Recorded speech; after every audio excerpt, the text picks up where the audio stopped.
I spoke earlier with Josh Fox and asked him why fracking should be banned. Fracking is part of a paradigm shift in fossil fuel development, which I'm calling, and many others are calling, extreme energy development.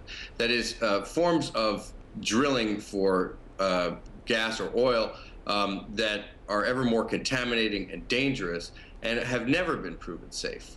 There is no track record for fracking which says that in this new form where they combine it with horizontal drilling and combine it with this incredible chemical mixture called fracking fluids at very, very high pressures, there's no evidence to support that that is actually safe. There's never been scientific rigor put on that form of drilling. And what you're seeing in the last 10 years or so that they have been doing this kind of drilling is an enormous amount of contamination, and citizens complaining from all across the United States and indeed all across the world that their water supplies have been contaminated with the natural gas itself and with the fracking chemicals.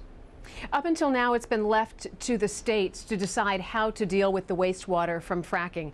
Do you have any indication that we're going to see some uniform standards from the Environmental Protection Agency, the federal agency, in terms of how this wastewater is handled?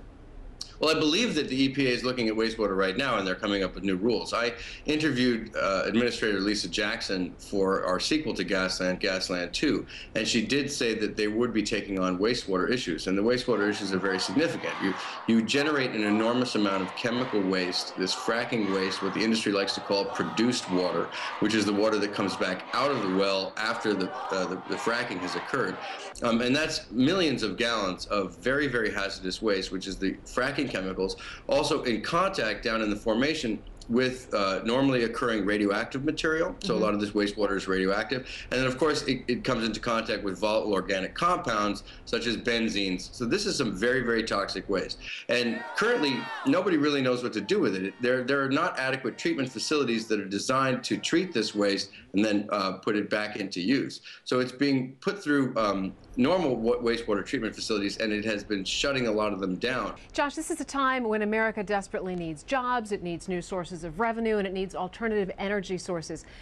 Can you see any way that hydraulic fracturing can be done safely, given the correct oversight? Currently, no. I don't see that the industry is interested in dealing with these problems that they're having.